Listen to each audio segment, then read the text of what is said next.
Halo semua, perkenalkan nama saya Putri Julita dari mahasiswa Psikologi Universitas Buana Perjuangan Karawang angkatan 2024 dengan minus 1032.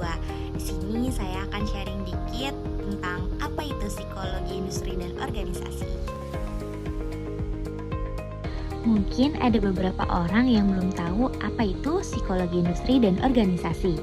Psikologi industri dan organisasi merupakan cabang ilmu psikologi yang mempelajari perilaku manusia dalam lingkungan kerja dan organisasi. Bidang ini berfokus pada bagaimana individu berpikir, bersikap, dan berperilaku dalam menjalankan pekerjaannya, serta bagaimana hal tersebut mempengaruhi kinerja individu dan efektivitas organisasi secara keseluruhan. Nah, psikologi industri dan organisasi ini membahas perilaku manusia di dunia kerja, jadi bukan hanya soal pekerjaan selesai atau tidak, tetapi juga bagaimana cara seseorang berpikir, bersikap, dan bertindak pada saat bekerja, serta dampaknya bagi organisasi. Psikologi industri dan organisasi muncul seiring dengan perkembangan dunia industri dan organisasi yang semakin kompleks. Perbedaan karakter, kemampuan, dan latar belakang individu dalam organisasi menimbulkan berbagai permasalahan psikologi seperti stres kerja, konflik, tekanan kerja, dan kelelahan mental. Seiring berkembangnya dunia kerja, organisasi menjadi semakin kompleks. Orang-orang yang bekerja di dalamnya juga beragam.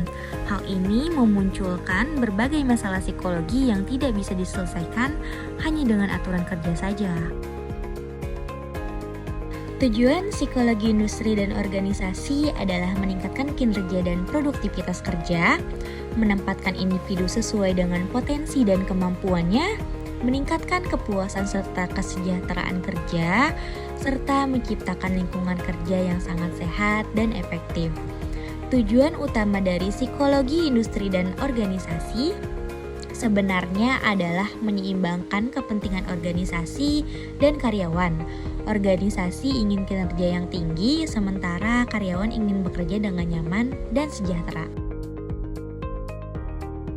Ruang lingkup psikologi industri dan organisasi meliputi berbagai aspek dalam dunia kerja, seperti rekrutmen dan seleksi karyawan, pelatihan dan pengembangan sumber daya manusia, penilaian kinerja, motivasi dan kepuasan kerja, serta kepemimpinan dan kerja tim. Hampir semua proses di dunia kerja sebenarnya termasuk dalam kajian psikologi industri dan organisasi. Mulai dari seseorang masuk kerja sampai bagaimana ia kerja sama dalam tim. Apa sih peran psikologi industri dan organisasi dalam rekrutmen dan seleksi? Psikologi industri dan organisasi berperan dalam penyusunan tes psikologi, pelaksanaan wawancara kerja, penilaian kecocokan individu dengan jabatan, serta penempatan karyawan yang sesuai dengan kemampuan dan kepribadiannya.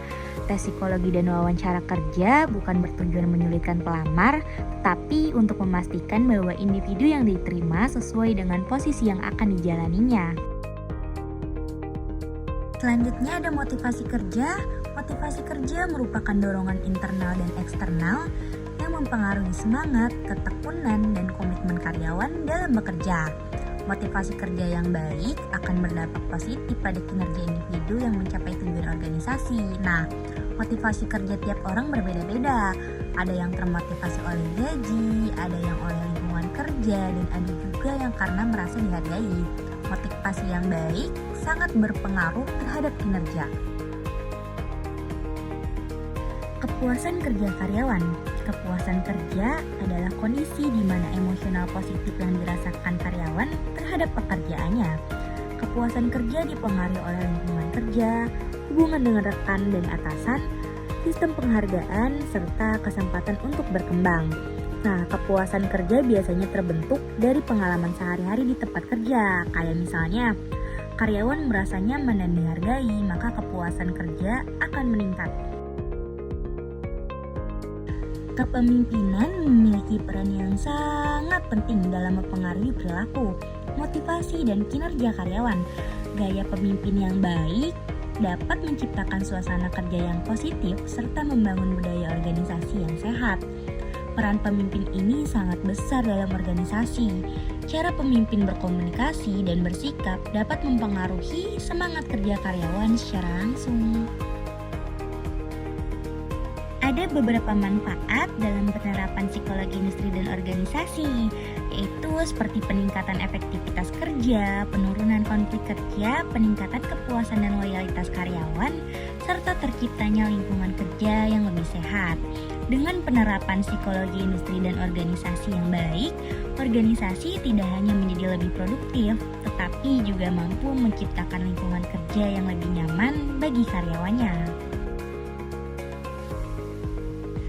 Nah, kesimpulannya, psikologi industri dan organisasi berperan penting dalam memahami perilaku manusia di dunia kerja.